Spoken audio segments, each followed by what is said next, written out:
समस्या ये है कि लेबर रूम जो है, महिलाओं का जो लेबर रूम है वो ओवर क्राउडेड है और उसमें मेल डॉक्टर्स का अनुपात फीमेल डॉक्टर्स के अनुपात में बहुत ज़्यादा है। तो इसमें प्रॉब्लम क्या आ रहा है कि महिलाएं जो है वो कंफर्टेबल नहीं है। अब ग्रामीण महिलाएं हैं, शहर की महिलाएं हैं, 30 साल से 40 साल की महिलाएं, यंग महिलाएं वहाँ में आती हैं, वो इस चीज़ को एक्सपेक्ट नहीं करती है। नर्सेज जो है वो तो फीमेल है और डॉक्टर्स जितना भी डिलीवरी कर रहे हैं, जो आगे में है, जो मेल डिलीवरी कर रहे हैं, वो सारे मेल है।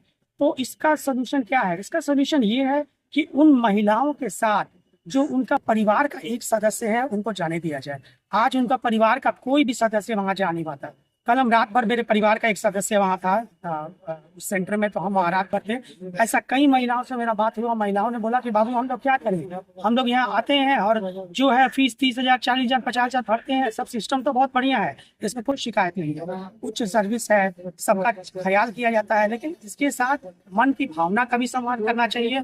महिला का जो मानसिक स्थिति उस समय चल रहा है, जब वो प्रसव पीड़ा में है, उसका भी सम्मान किया जाना चाहिए। अगर परिवार का एक सदस्य को जाने दिया जाए, चाहे उसकी माँ हो, चाहे उसकी बहन हो, चाहे उसकी ननद हो, उसकी सास हो, तो उसका कॉन्फिडेंस बहुत हाई रहेगा। लेकिन उस महिला को आप अकेले भेज दे रहे हैं उस सेंटर के अंदर, अब वो अकेले प्रसव पीड़ा को झेल रही है, उसका परिवार का कोई सदस्य नहीं है, प्लस उसका जो डिलीवरिंग इंचार्ज है वो एक पुरुष है, तो उसका मानसिक स्थिति जो है वो बहुत स्ट्रांग नहीं है, वो अनकंफर्टेबल फील करती है और महिलाएं इस चीज को आगे आगे में कह नहीं रही है। तो चूंकि हम जनता के प्रतिनिधि हैं, हम जनता के पक्ष में काम करते हैं, हम चाहते हैं कि मेरी जो भी जनता है वो कोई सवाल मेरे सामने की है तो हम उसको प्रेस मीडिया के सामने रखते हैं। आज आप लोग के माध्यम से, हम प्रेस मीडिया के माध्यम से जो टाटा मैनेजमेंट है उसको ये अपील कर रहे हैं कि जब भी उनका डॉक्टर का अनुपात बढ़े वो अलग चीज है, लेकिन शीघ्र से शीघ्र जो महिलाएं हैं उनको अपना कहने के एक परिवार का चुनने का राइट मिलना चाहिए और वो अपनी माँ या बहन को डिलीवरी रूम के अंदर ले जा सके, जहाँ वो कॉन्फिडेंट फील करें कि भाई मेरा डिलीवरी हो रहा है तो मेरी माँ मेरे सर के पीछे खड़ी है, मेरी सास मेरी खड़ी है, मेरी दोस्त खड़ी है, मेरी बहन खड़ी है। इससे उनका मानसिक बल बढ़ेगा, तो ये बहुत ज़रूरी है। और हम ये निवेदन करते हैं कि 15 दिनों के अंदर इसका जो है निकाला जाए समस्या। अगर इस समस्या को नहीं सुलझाया गया तो फिर KSS के बैनर तले हम लोग इस पर अभियान करेंगे और टाटा को हम लोग बताएंगे कि भाई इस तरह का व्यवहार जो है वो जनता के साथ ठीक है। टाटा मैनेजमेंट में इसको लेके आप बात की से? कि मैनेजमेंट से तो डायरेक्ट हमको जाने का मौका नहीं मिला, पर वहाँ जो भी स्टाफ थे, कल रात में हम उनको इस बात से अवगत कराएं तो हमको सारा स्टाफ बोला कि देखिए यही सिस्टम है बाबू, ये सब बरसों बरसों से चला जा रहा है। एक तो आप मैटर्निटी वार्ड देखिए, एकदम कोने में है, ठीक है, आइसोलेटेड जगह है, शांत जगह है, लेकिन उसके ठीक बगल में शव गिरा है। अब आप बताइए, भारतीय संस्कृति के अनुसार हम लोग तो जन्म और मृत्यु को दो अलग अलग इवेंट मानते हैं।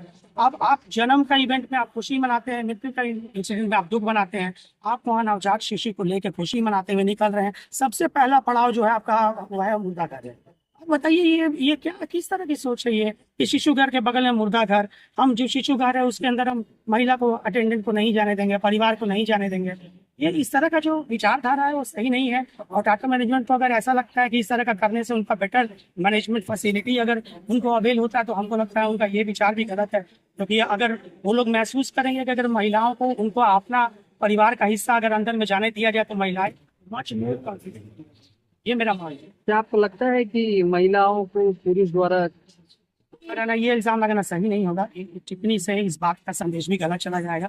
लेकिन हम कंफर्ट जोन की अगर बात आए तो मान लीजिए आपकी माँ, आपकी बहन या मेरी पत्नी या आपकी पत्नी, कोई भी जाके उसमें एडमिट है और हम लोग उसके हस्बैंड हैं, हम लोग उसके भाई हैं, तो हम लोग चाहेंगे कि फर्स्ट प्रायोरिटी हमारा रहेगा कि एक महिला टीम उसको मिले, जहाँ उसको महिला डॉक्टर इलाज करे, महिला डॉक्टर डिलीवरी करे। और अगर वो नहीं हो रहा है किसी वजह से, अगर महिला डॉक्टर की अवेलेबिलिटी नहीं है, पुरुष डॉक्टर की अवेलेबिलिटी है, तो फिर उसको परिवार का, अपने परिवार का एक सदस्य को अपने साथ ले जाने का मौका मिले, चाहे उसकी माँ हो, बहन हो, कोई भी हो, उससे महिला कॉन्फिडेंट फील करता है। ये मेरा मानना है। मेरा नाम सौरभ विष्णु है, हम समाज सेवी हैं, जमशेदपुर के लिए काम करना मेरा कर्तव्य है।